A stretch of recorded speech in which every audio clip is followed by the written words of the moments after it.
Bienvenidos a Noticias. Estamos a las 7 en punto de la noche de este martes 23 de enero. Gracias por informar al 13. Soy Ernesto Rivera. Recuerden que también pueden seguir estas noticias a través de nuestras redes sociales de Facebook, Twitter y YouTube en las direcciones que aparecen ahora en la pantalla. Tenemos muchísima información para compartir, así que vayamos a nuestros titulares. Adelante.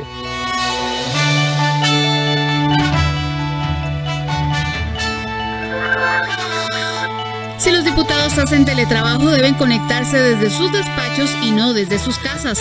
Así lo indica un escrito presentado por el presidente del Congreso.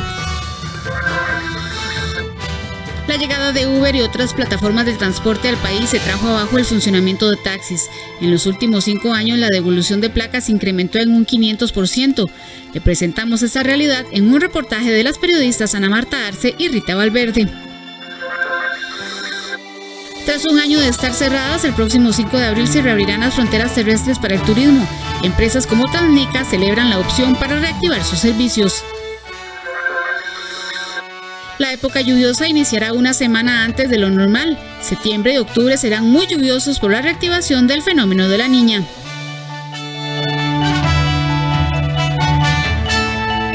El diputado independiente Jonathan Prendas podría exponerse penalmente a 5 años de cárcel por un posible delito de enriquecimiento ilícito, según un experto en derecho. Un informe de la Procuraduría de la Ética Pública concluyó que el diputado fabricista Jonathan Prendas recibió una dádiva de una empresa y a la vez cobró dietas al Congreso durante los días en que se ausentó.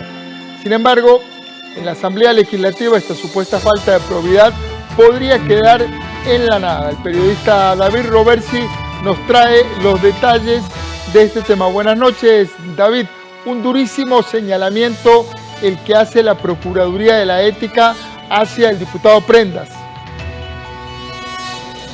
Así es, buenas noches Ernesto y buenas noches a todos los que nos siguen a través de Costa Rica con Noticias. Como usted lo dice, ayer en horas de la tarde la Procuraduría señalaba o hacía llegar un informe a Antonio Ayales, director de la Asamblea Legislativa, y también a Eduardo Cruz, presidente del Congreso, sobre este tema, para decir que el diputado independiente, como usted lo dice, afín al grupo llamado Nueva República, dirigido por Fabricio Alvarado, faltó a la probidad por un viaje que hizo al exterior en el año 2019, esto específicamente a Barcelona, cuando un empresario le pagó el 100% de los gastos. Hablamos del tiquete, hablamos de los gastos que él tenía ya de alimentación, comida y demás, para que participara en, digámoslo así, un congreso en temas tecnológicos. Ante esto, la Procuraduría indicó que se puede estar violentando el deber de probidad. También es importante recordar que este caso se está llevando también en la Fiscalía General de la República, por lo que el diputado no ha querido hacer referencia sobre este tema.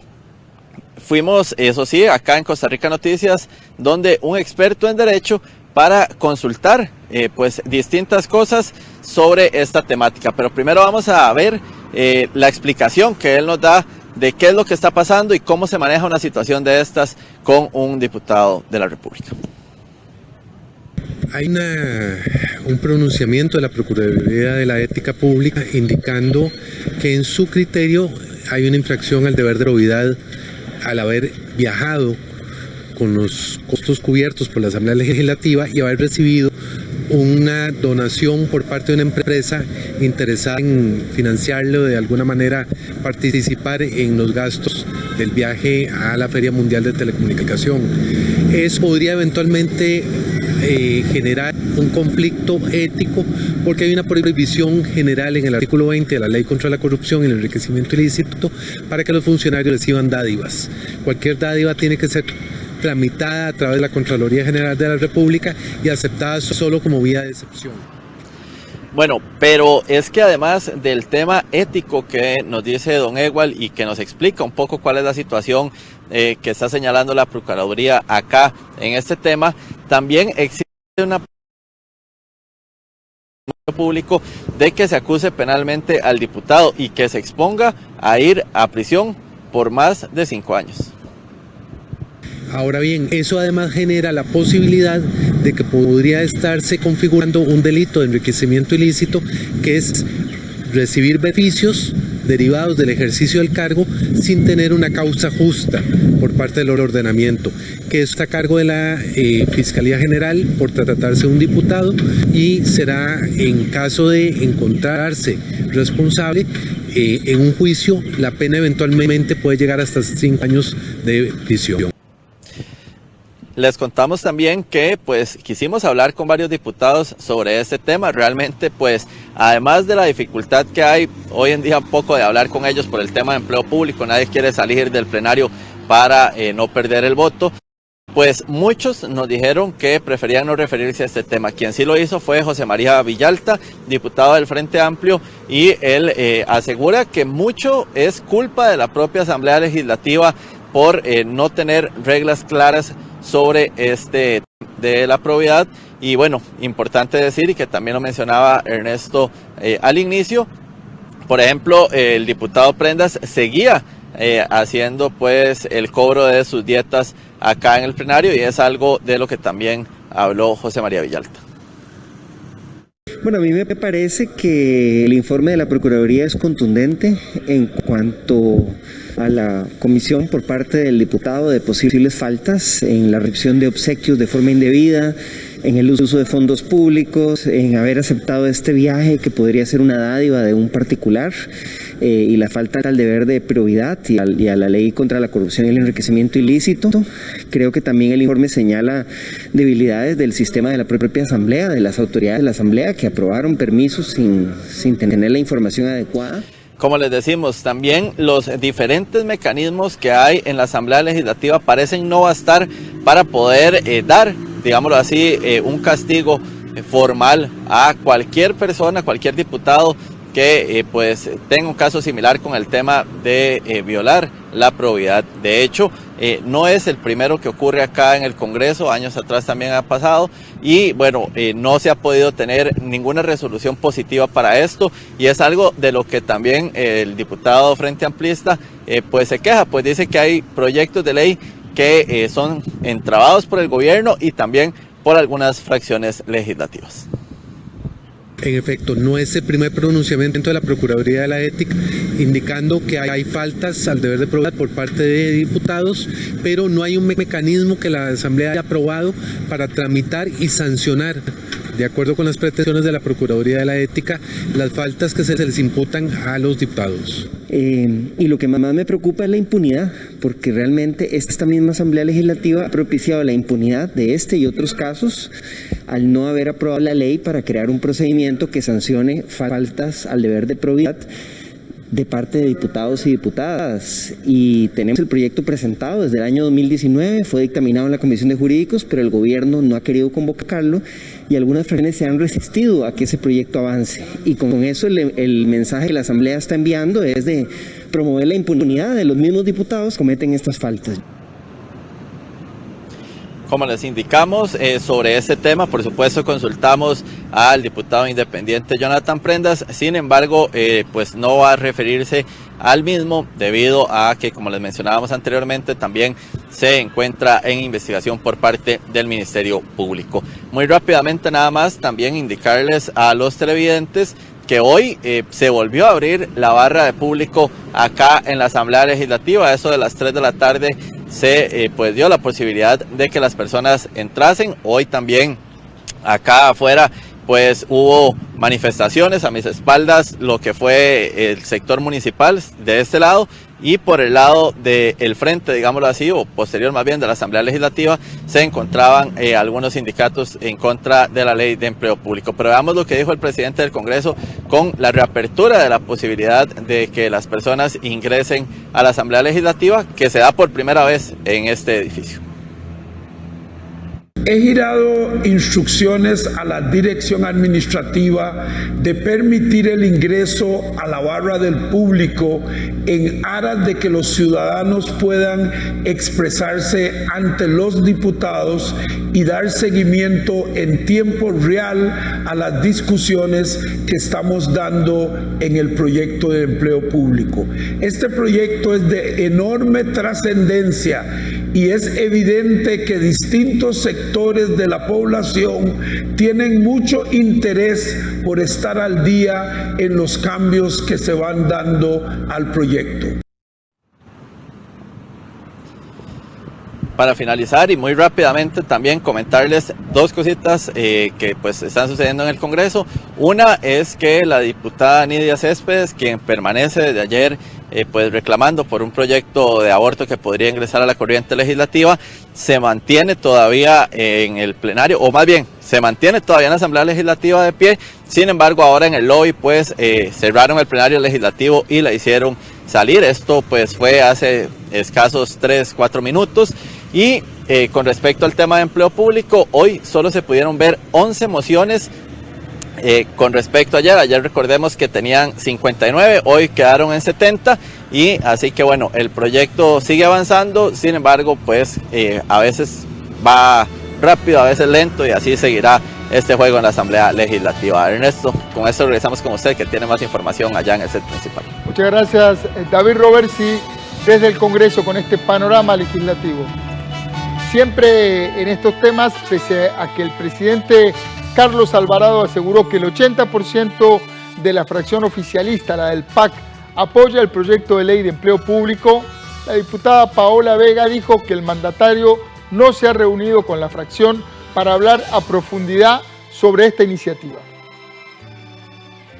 Entre Paola Vega y Welmer Ramos, ambos diputados de la bancada oficialista del PAC, presentaron 113 de las 352 mociones de reiteración al proyecto de ley de empleo público. Ambos legisladores han sido críticos de esta iniciativa de ley presentada por el gobierno de Carlos Alvarado. Precisamente el mandatario indicó que las posiciones con la fracción no son irreconciliables y que hay un 80% de la bancada que apoya la iniciativa de ley.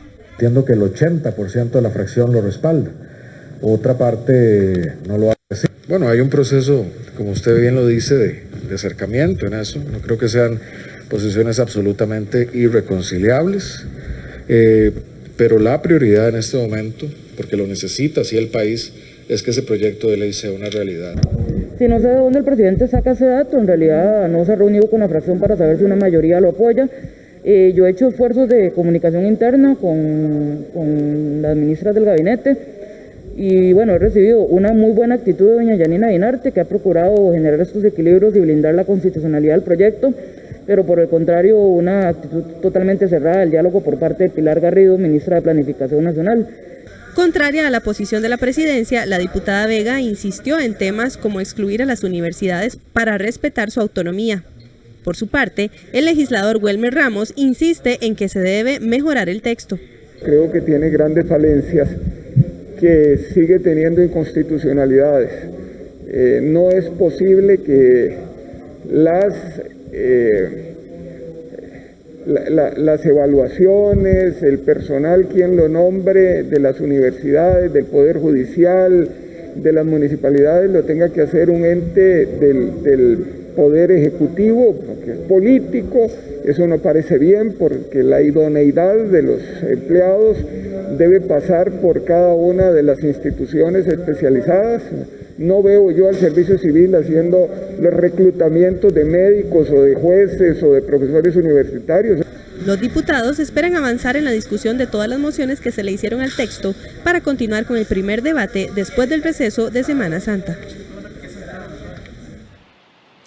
Los diputados recibieron una carta del presidente del Congreso, Eduardo Cruikshank, señalando que si las sesiones del plenario se tuvieran que dar de manera virtual, cada diputado tendría que conectarse desde su oficina en el Congreso y no desde su casa.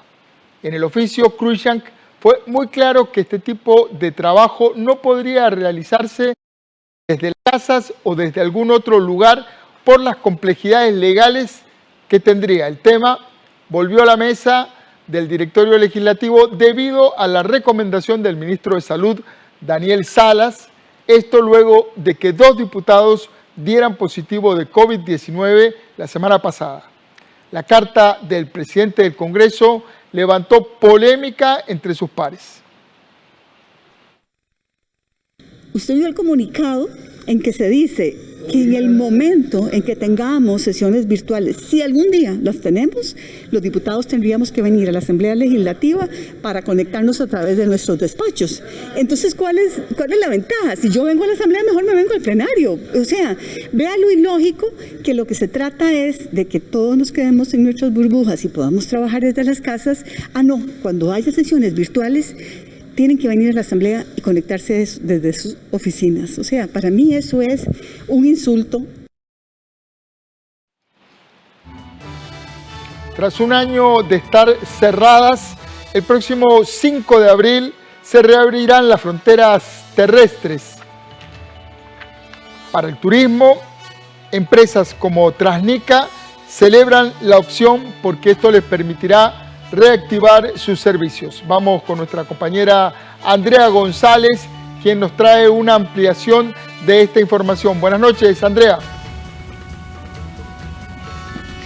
Buenas noches, don Ernesto y amigos televidentes. Efectivamente estamos acá desde el ICT en La Uruca, anunciando, o más bien dando a conocer el anuncio que dio esta mañana el gobierno sobre la apertura de las fronteras terrestres a partir del próximo 5 de abril. Estas aperturas se dan a un año ya de haberse cerrado las fronteras por la COVID-19. Veamos la nota que preparamos. El ministro de Turismo, Gustavo Segura, informó que el 5 de abril se volverán a abrir las fronteras terrestres tras más de un año de permanecer cerradas por la pandemia. Segura argumentó que esta medida es fundamental para reactivar la economía.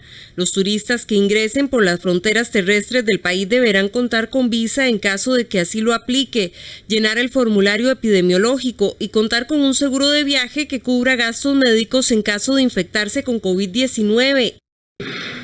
Muchos de los turistas europeos que nos visitan, dado que son turistas de larga distancia, están interesados en combinar destinos multinacionales y combinan atractivos que enriquecen su experiencia. Les quiero mencionar, por ejemplo, que en nuestra frontera norte tenemos varios corredores binacionales como el de La Cruz y San Juan del Sur o el de los Chiles con el lago de Nicaragua.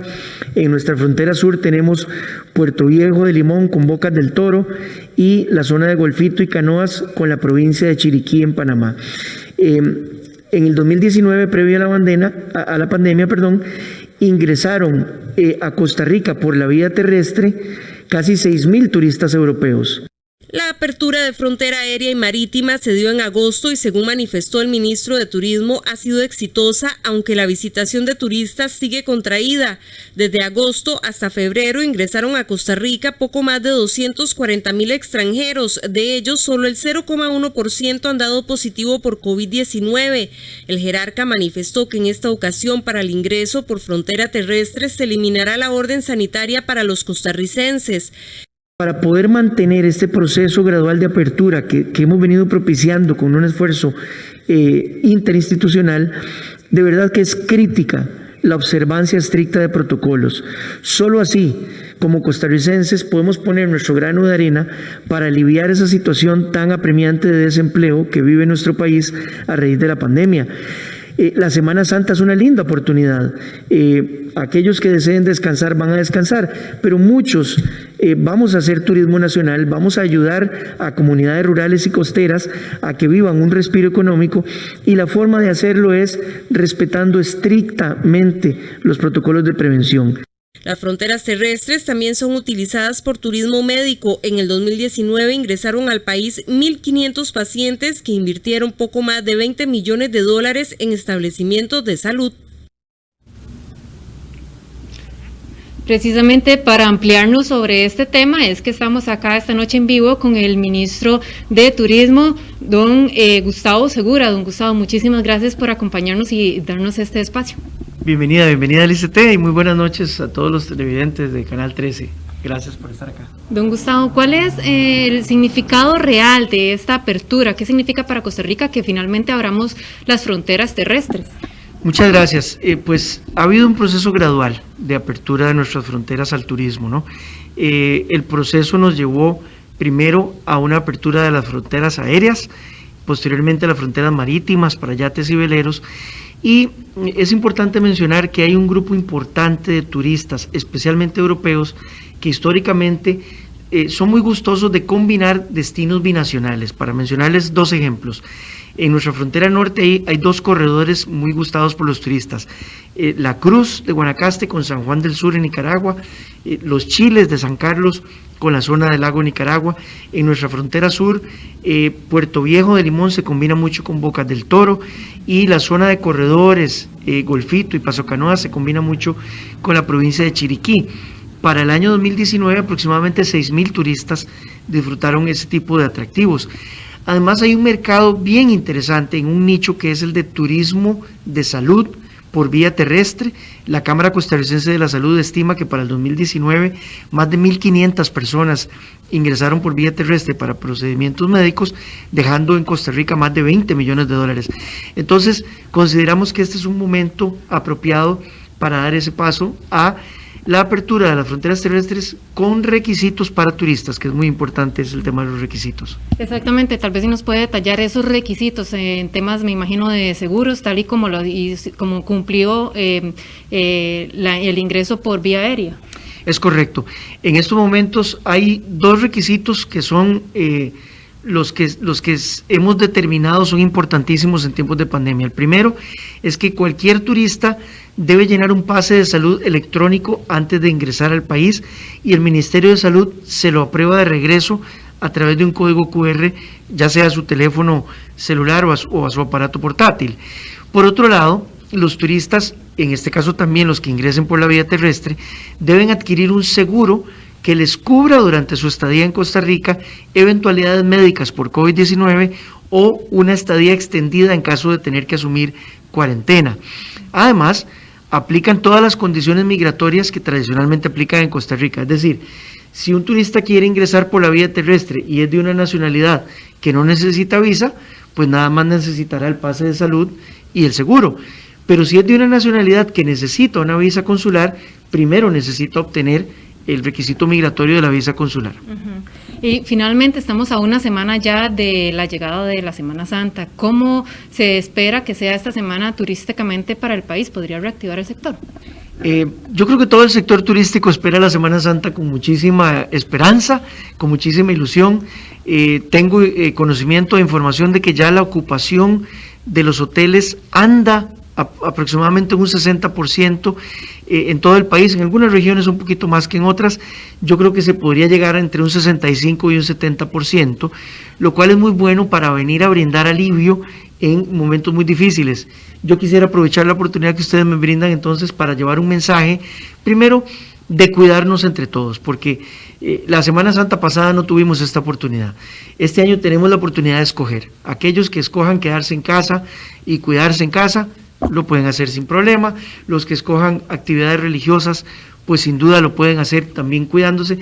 Y las familias que escojan viajar a conocer más de Costa Rica, yo creo que es una oportunidad de hacer patria, porque muchas familias necesitan de nuestro auxilio, de nuestra contratación de servicios turísticos, pero hay que hacerlo con un cuidado absoluto de los protocolos de prevención del contagio. Eso es bien importante.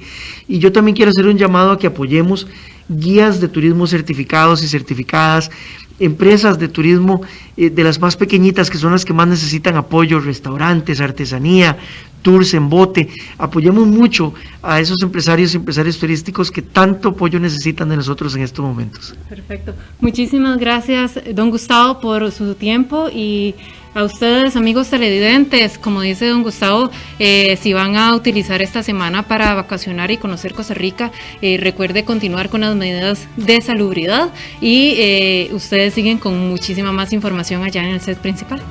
Gracias, Andrea González desde el ICT. Nosotros vamos a hacer la primera pausa comercial y enseguida regresamos con mucha más información. Quédese en la señal de Canal 13.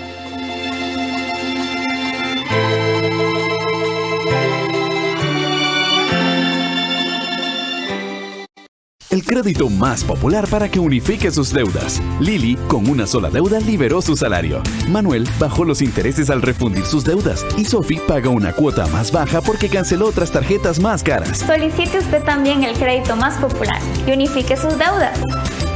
Reciba asesoramiento personalizado. Rápidos tiempos de aprobación. Y con una de las tasas más bajas del mercado. Solicítelo ya. Banco Popular, construimos bienestar. Ritsu es el mayor de 3 hermanos. ¿Cancerígeno? Cuando su madre es hospitalizada debido a una enfermedad, él debe hacerse cargo de ellos. Encárguense de este desorden y yo les haré algo de cenar. Así, él va descubriendo el maravilloso mundo de la cocina. Pero todo empieza a complicarse cuando descubre que es adoptado. Aun cuando Kyoko y tú no están conectados por sangre, también eres el niño precioso de Kyoko, así como Shirabe y Kanade. Una comida para el corazón. Una historia familiar que nos conmoverá.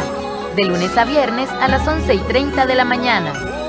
Solo en 13. Costa Rica Televisión. Sálgase de la fila del banco. Realice de forma fácil y segura sus transferencias, depósitos, retiros y más, ahorrando tiempo. Haga sus trámites desde cualquier lugar, ingresando a bancobcr.com o a la app BCR Móvil. En el barrio, visitando los puntos Tucán o afuera del banco, en los cajeros automáticos multifuncionales. Conozca cómo hacerlo con nuestros tutoriales en bancobcr.com. Somos el Banco de Costa Rica. Costa Rica se prepara para la Semana Santa y 13. Costa Rica Televisión también. Es por eso que le ofrecemos lo mejor de nuestra programación. Del 29 de marzo al 4 de abril, películas, documentales, transmisiones especiales, dedicadas a nuestra Semana Mayor. No se la pierda. Solo en 13. Costa Rica Televisión. Banco Popular presenta el tipo de cambio. Y a las 7 de la noche con 27 minutos vamos a ver la cotización de la divisa estadounidense. Hoy el precio del dólar cerró para la compra en 605 colones con 14 centavos y cerró el precio del dólar para la venta 613 colones con 78 céntimos.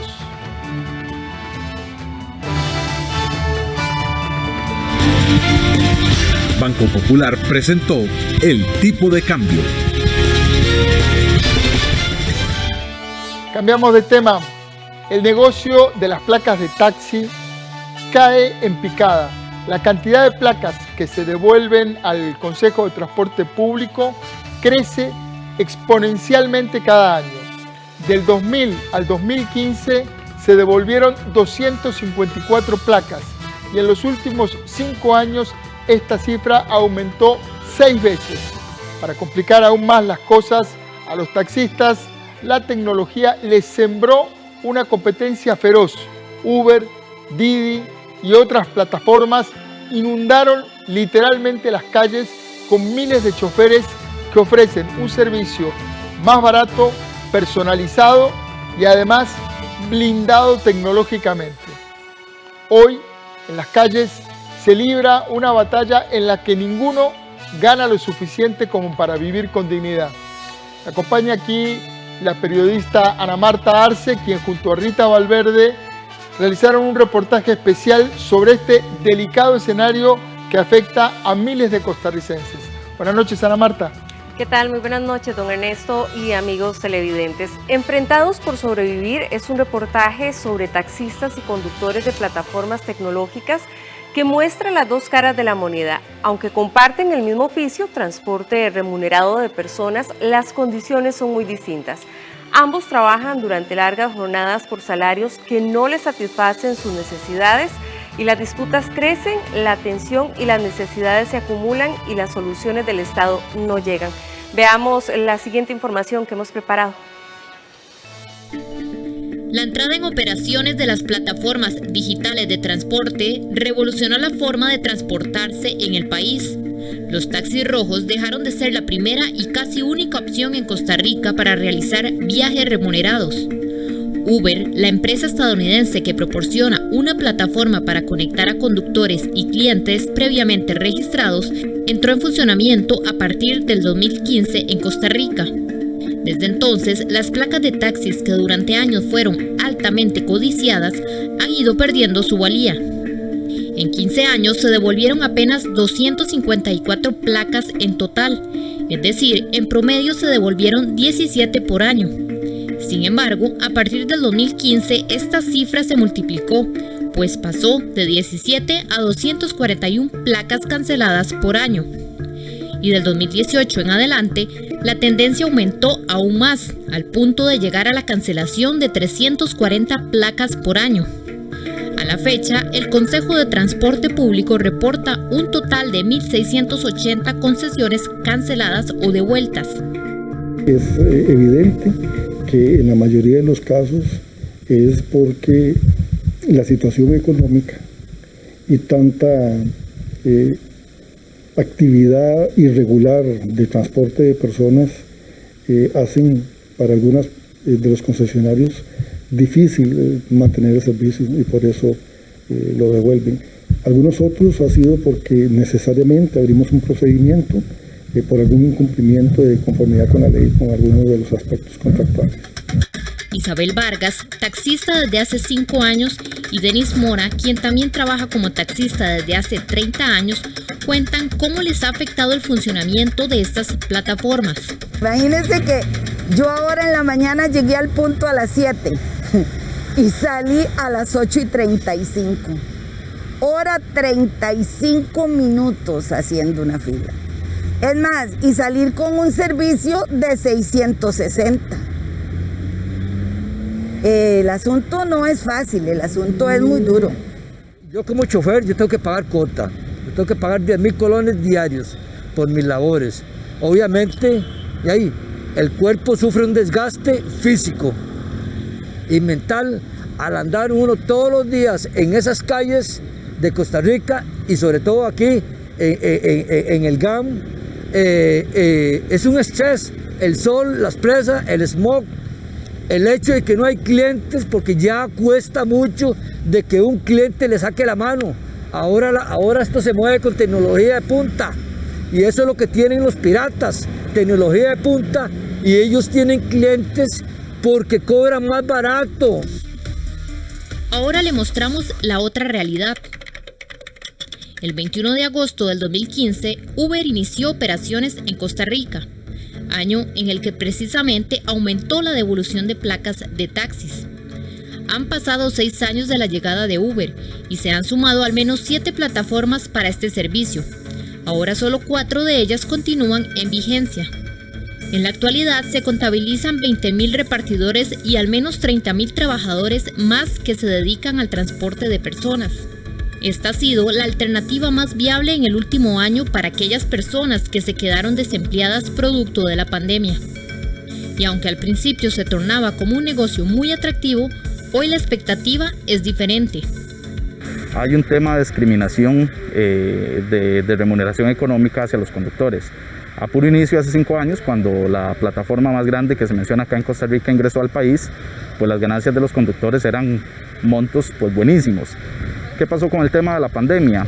Por supuesto que hubo una alza del 12 hasta el 25% de desempleo, lo que hizo que muchas personas migraran de hacer sus labores cotidianas a emprender, y muchos vieron en el tema de transporte de personas la posibilidad de generar dinero. Los repartidores no son la excepción, quienes deben lidiar con largas jornadas de trabajo, pedaleando varios kilómetros en medio de altas temperaturas, cargando hasta 10 kilos en su espalda y esperando hasta 5 horas por un viaje, para que al final del día su ganancia sea de 1.500 colones. A veces yo he pasado aquí justamente en este parque o por acá en la UCR 4, 5, 6 horas esperando a entrar o que entre un viaje, hasta que literalmente uno se cansa de esperar y se va o se va para otra zona. Yo he pasado semanas en las que, en las últimas semanas con esta aplicación con la que estoy trabajando yo actualmente, pues 1.000 colones, 1.300 colones. Cuando me han entrado más viajes, por lo general te entra tal vez es 8.000 colones. Ante el crecimiento del desempleo, tema pandemia, tema gobiernos, etcétera, eso se ha visto muy reducido, muy reducido. Casi que te digo que un 50-60% la ganancia del repartidor o conductor hoy es mínima. Este gremio denuncia además que son bloqueados de forma masiva sin justificación alguna, lo que interpretan como un despido y afirman que no tiene una respuesta efectiva de la compañía.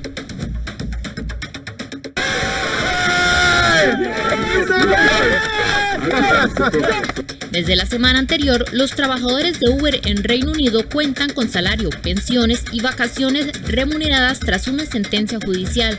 ¿Cuán lejos estamos de esto en Costa Rica? Toda la documentación, todos los medios de prueba que nosotros podamos encontrar, lo trasladamos al juzgado de trabajo y a partir de ahí se inicia un debido proceso por las infracciones a las leyes de trabajo. Entonces eso lo va a determinar el juzgado de trabajo, lo que dure el proceso por infracciones a las leyes de trabajo.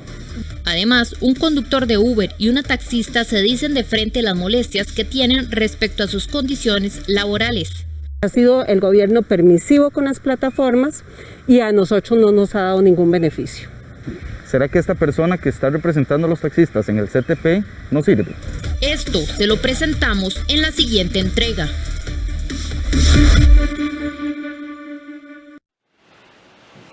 Don Ernesto y amigos televidentes, es importante agregar que en medio de este contexto, el viernes anterior, la Junta Directiva del Consejo de Transporte Público informó que busca el cierre definitivo de las plataformas tecnológicas de transporte y pide a la Procuraduría demandar a estas compañías por funcionar ilegalmente.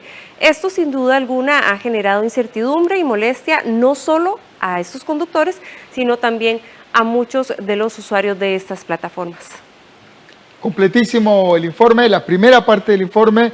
Mañana vamos a tener la segunda parte. Dos caras de una moneda que no le alcanza a ninguno de los dos. Así es, don Ernesto, y hablar también un poco sobre las realidades que viven. Hoy vimos un poco de esta situación.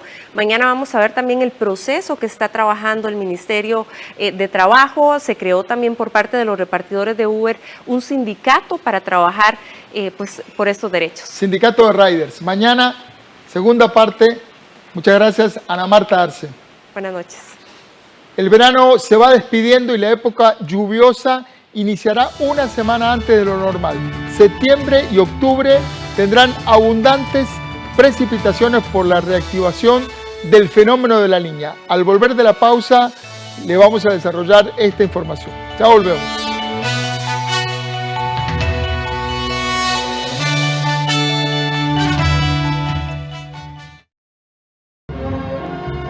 Diferentes historias de la Biblia, animadas y adaptadas para niños y niñas. Superlibro. A las 7:30 de la mañana. En 13, Costa Rica Televisión. La función primordial de las flores es la de producir semillas para asegurar la próxima generación de plantas. Aparece la American Flower, que fue la primera compañía americana que viene a sembrar flores en Llano Grande, y estamos hablando de eso en el año 68. Hoy día esa flor pues más bien va más bien predominando el mercado. Pues llámese claveles, clavel miniatura, que crisantemos, de todas las variedades que hay, hierberas, que aster, que lirios. Sábado 20 de marzo a las 4 de la tarde. Por 13, Costa Rica Televisión. Aquí en México 86, Argentina es el campeón del mundo. ¡Viva Argentina! En cine retrospectivo, Maradona de zurda, un documental del famoso y recién fallecido Diego Armando y sus conversaciones con grandes del fútbol. Es porque digo, si no hacen goles después de tanto trabajo y no hacen goles así con pelota detenida, no me la merezco. En la final, el fútbol se ríe de todas las previsiones, ¿no? Aquí en 13, Costa Rica Televisión. En nuestro próximo capítulo de Bunshiro. Para Maki Bunshiro, un adicional de 30 koku. Sí. Está incluida la recompensa por tu padre Skezaemon, quien fue obligado a suicidarse. Yo no quería ir a Edo para que usted, Bunshiro, me tomara como esposa. El asesino. Bunshiro. Bonshiro, los sábados a las 5 de la tarde y los viernes a las 9 de la noche. Aquí en 13, Costa Rica Televisión.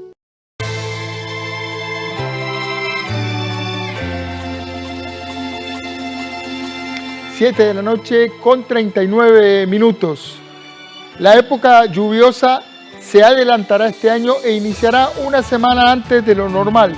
Según el Instituto Meteorológico Nacional, el fenómeno de la Niña se reactivará y entre septiembre y octubre aumentando las lluvias.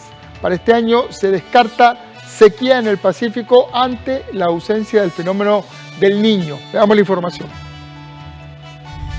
El Pacífico Central será la primera región en percibir el ingreso de la época lluviosa. Según el Instituto Meteorológico Nacional, este fenómeno se empezará a sentir entre el 27 y el 31 de marzo en dicho sector, mientras que para el Pacífico Central se espera su ingreso entre el 26 y el 30 de abril y para el Valle Central y la zona norte entre el 6 y el 10 de mayo.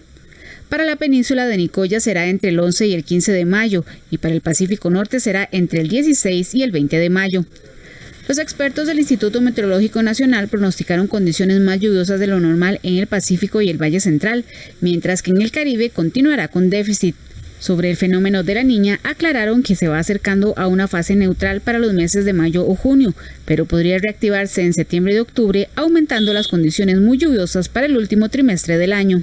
Entonces, prácticamente para finalizar junio tendríamos ya una fase neutral, inclusive septiembre, pero para la última parte de la estación lluviosa estamos previendo en probabilidad que el fenómeno de la Niña retorne y por ende podría modular de nuevo una segunda parte de estación lluviosa bastante importante. Ante este panorama, la Comisión Nacional de Emergencias ya se está preparando para atender las eventualidades causadas por las lluvias.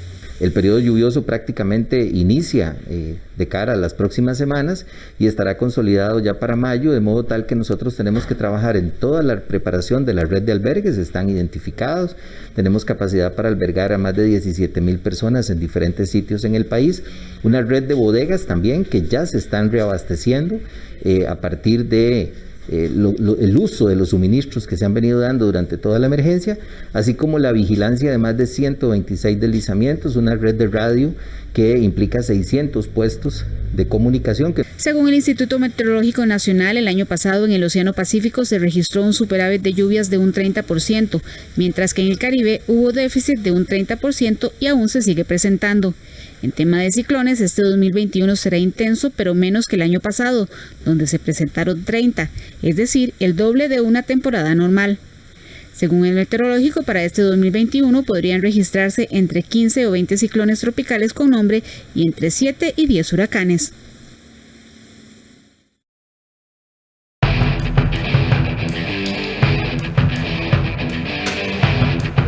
A las 7 de la noche con 42 minutos vamos a hacer una probadita de lo que vamos a tener en los deportes deportivas del 13, 8 y 30 de la noche. Andrea Salazar me acompaña aquí en el set. Buenas noches, Andrea. Hola, ¿qué tal? Buenas noches, don Ernesto. Saludos a usted que nos acompaña aquí también en Costa Rica Noticias. Y bueno, vamos a hablar otra vez de la selección sub-23. No se apagan las críticas. No, exactamente, ya usted lo dijo muy bien. Y es que, bueno, además de todo lo que ha sucedido de quedar eliminados, también hay muchas críticas porque el jugador Patrick Sequeira del Celta de Vigo se lo trajeron desde Europa solamente para jugar un partido que es el menos importante, el de mañana ante República Dominicana. Y bueno, todas estas molestias se trasladan también a la selección Huele a mayor. picnic. Huele a que se lo trajeron de picnic. Exactamente, ¿no? Y además de eso, todas estas molestias y críticas ya se van trasladando a la selección mayor que tiene más de un año de no ganar. Y bueno, va a enfrentar también amistosos ante Bosnia y ante la selección de México allá en Europa. Vamos a ver cómo le va ahora a la selección, pero sin duda, si no gana la selección, más críticas tendrá también la Federación Costarricense de Fútbol. Vamos a hablar de esto, pero también vamos a tener muchos otros detalles. Tenemos el primer piloto de motocross que logra hacerse un espacio en el motocross europeo. Vamos a hablar también de él, vamos a contarles un poquito más y por supuesto que más detalles ahora a las 8 y 30 en Deportivas del 13. Muchísimas gracias, Andrea Salazar. Gracias. 8 y 30 de la noche, vamos a ver los deportes. Así es, gracias.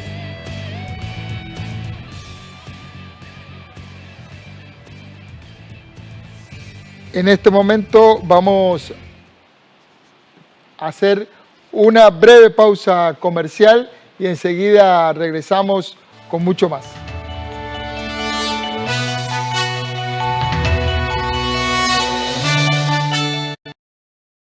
En Documentales UNED, durante esta semana dedicada al agua, ese elemento vital y preciado, Barba, madre de todas las aguas.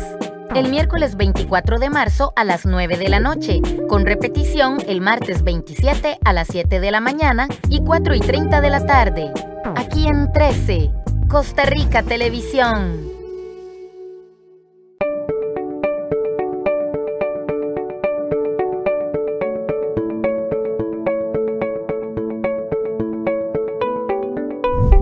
Buena Vida, eso es lo que queremos para usted. Y Buena Vida es el nuevo programa de televisión que tendremos a partir del 5 de abril aquí en 13 Costa Rica Televisión.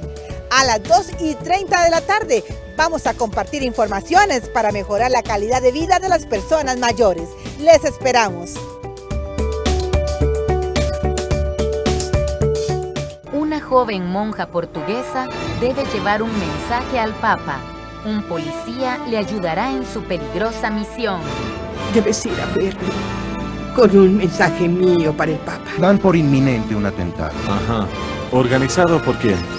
No está totalmente claro.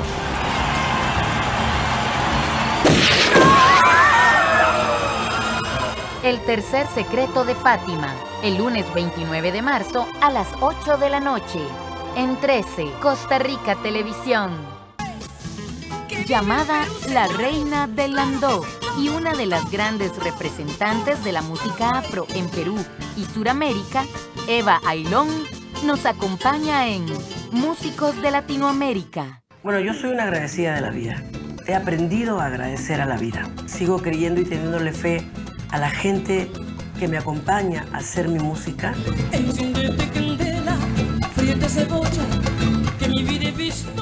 Este domingo a las 4 de la tarde, con repetición a las 11 de la noche, aquí en 13, Costa Rica Televisión.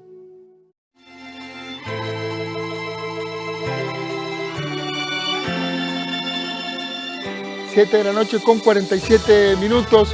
Estamos de regreso en Costa Rica Noticias, edición estelar. Con mucha alegría les cuento que Audiotopía, programa que ya lleva 5 años aquí en el CINART, en esta casa, te lleva a cantar tu música original, nada más y nada menos que al Teatro Nacional, en la víspera del Bicentenario de la Independencia. Me acompaña aquí en el set Randall Zúñiga, productor, creador del espacio. Buenas noches, Randall. Contame un poco de esta nueva aventura que están emprendiendo. Buenas noches, Ernesto. Siempre un gusto estar por acá. Y buenas noches a todos los que nos siguen en las diferentes plataformas del CINART. En la última entrevista que tuvimos, me picaba por poder contarte, pero no teníamos la confirmación, que es la confirmación más maravillosa que hemos tenido en los últimos días, de que el Teatro Nacional se suma a este proyecto.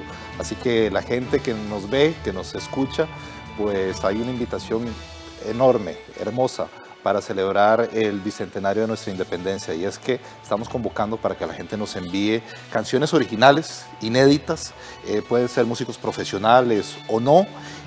Vamos a seleccionar un puñado de ellas, vamos a recorrer el país entero conociendo las historias de los creadores y de las creadoras de estas canciones, y un grupito más reducido tendrá la oportunidad de cantar y de interpretar esas canciones en el Teatro Nacional. Un proceso maravilloso para analizar, para ver, para disfrutar la música costarricense y invitar a todo el mundo a que se anime, profesional o no profesional. Si usted tiene música original costarricense y quiere echarse a la competencia, ¿cómo tiene que hacer? Es muy sencillo. Tenemos habilitado un número de WhatsApp que es el 83 13 13 15. Ahí nos envían el video, la persona interpretando la canción. ¿Tiene que ser un video profesional o no? Le dice a la mamá, ténganme el celular acá? Exactamente. Si pueden guardar al perro, que guarden al perro, que sea ojalá que se escuche lo mejor posible, que la toma sea lo mejor posible, pero nada profesional. Y con eso ya empiezan a participar. Nosotros les enviamos de vuelta el formulario para que llenen con sus datos y pues bueno, ya pasará a ser el jurado el que decida cuáles materiales entran o no. Y algo que vos decías, que de todas partes del país es cualquier género musical. Además, no estamos buscando necesariamente una canción de corte patriótico, sino más bien que queremos escuchar cómo suena esta Costa Rica en el 2021 y queremos mostrar toda esa diversidad que sabemos que existe en el país. Qué linda esa idea. Es tomarle una foto a la respiración del país. ¿Cómo suena Costa Rica en el 2021 en el Bicentenario? Así es, y sabemos que suena de muchas maneras, por eso vamos a mostrar toda esa diversidad en el programa. Excelente. Randall Zúñiga, de Audiotopía, felicidades de nuevo por los 5 años al aire. Gracias, Ernesto, y felicidades a vos por este programa también. Muchas gracias.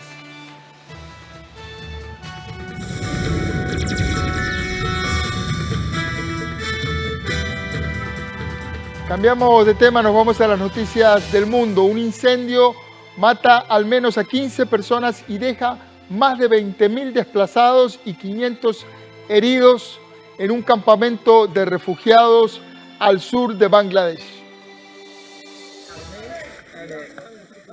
Un incendio mata al menos a 15 personas, deja más de 20.000 desplazados, 500 heridos y cerca de 400 desaparecidos en un campamento de refugiados rohingya al sur de Bangladesh. El incendio en el campamento de Balukhali, en el distrito de Cox's Bazar, empezó a última hora de la tarde del día 22 y se extendió rápidamente, destruyendo a su paso cientos de refugios. Según el gobierno, al menos 4 unidades de bomberos luchan contra las llamas que se extienden con rapidez. Desde que llegamos aquí estamos intentando apagar el fuego. Luchamos contra las numerosas bombonas de gas, de cocina, etc. Y tratamos de superar ese problema para poder combatir el fuego. Bangladesh ha acogido a más de 1 millón de musulmanes rohingya, la mayoría de los cuales huyeron de Myanmar en 2017 tras la persecución que sufrieron por parte del ejército del país. Un hecho que desde Naciones Unidas consideraron un intento de genocidio. Una acusación que las autoridades de Myanmar rechazan.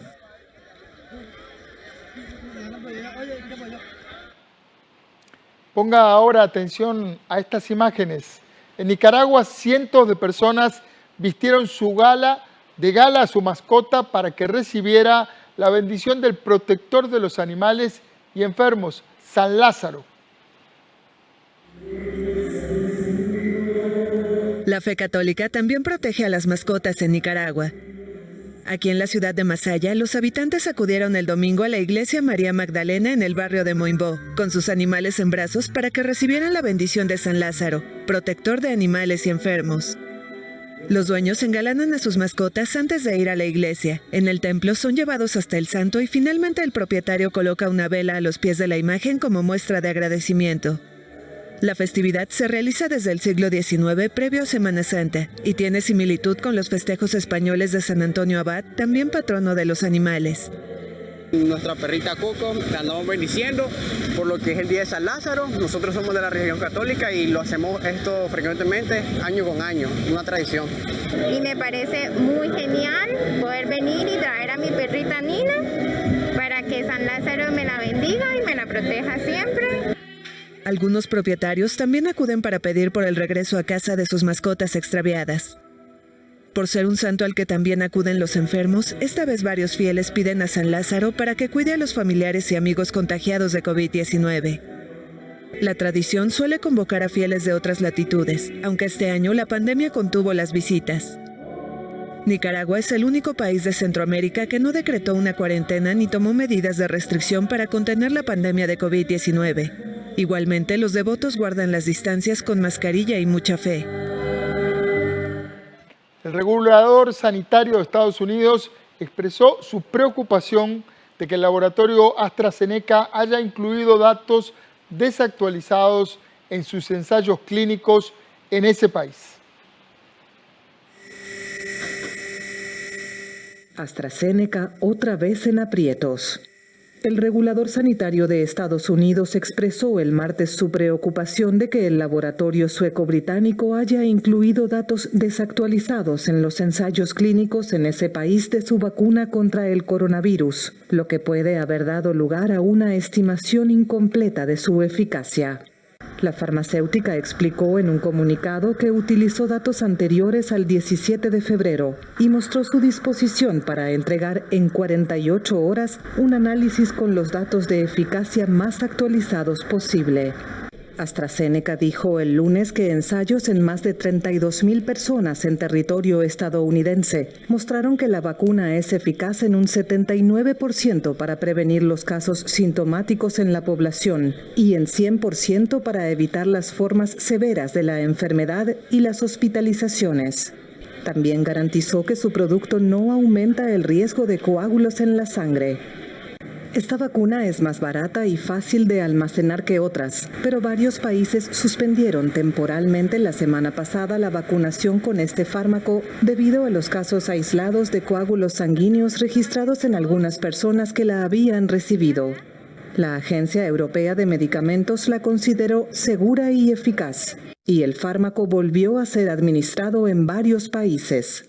Pero la desconfianza continúa y una encuesta de la firma YouGov mostró que una mayoría de consultados en los principales países europeos dudan que la vacuna sea segura. Italia es uno de los países que más ha sufrido este último año por la COVID-19. Hasta el momento, 105,000 personas han perdido la vida en ese país y la pandemia arrastró a Italia a una terrible crisis económica. Ahora se quiere hacer justicia con los personal sanitario que luchan y han luchado en la primera línea contra el virus, nominándolos al Premio Nobel de la Paz 2021. Italia es uno de los países que más ha sufrido este último año por la COVID-19. Más de 105,000 personas han perdido la vida y la pandemia ha arrastrado al país a una terrible crisis económica. Ahora se quiere hacer justicia con los sanitarios que luchan y han luchado en primera línea contra el virus, nominándolos al Premio Nobel de la Paz 2021.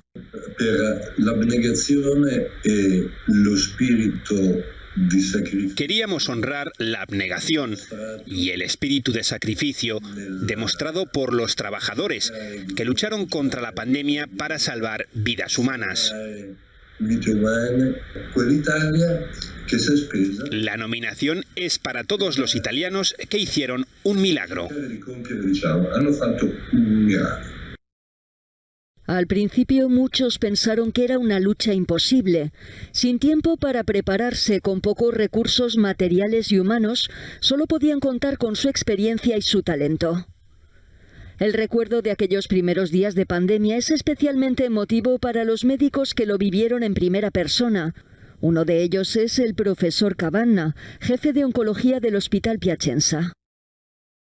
Conozco enfermieri que han dormido en hospitales.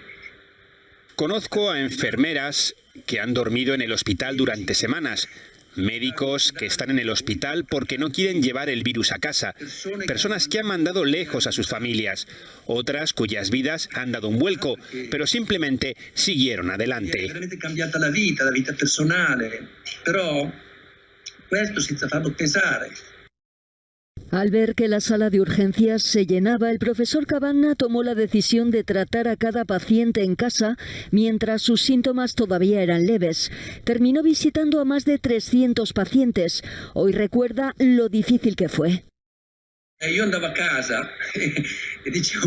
Cuando volví a casa tenía una lista de pacientes que se suponía visitaría el día siguiente, con un sentimiento de incertidumbre.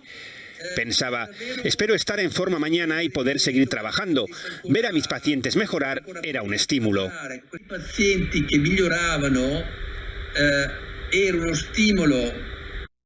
El hecho de que la nominación al Nobel de la Paz incluya a todos los trabajadores sanitarios de Italia lanza un mensaje importante según sus promotores. Quiere englobar a todos quienes han participado en la misma lucha en todo el mundo.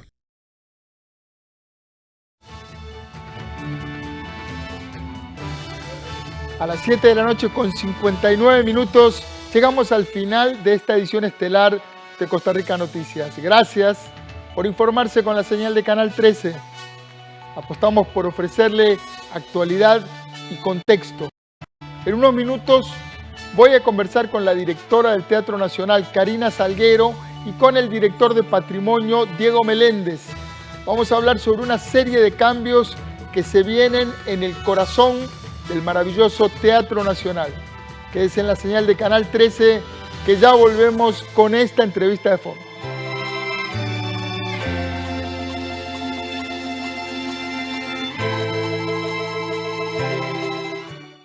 Pague menos por mes para tener más dinero disponible. El de compra el saldo de sus tarjetas de crédito con una tasa preferencial. Solicite su compra de saldos a través de nuestros canales digitales. Somos el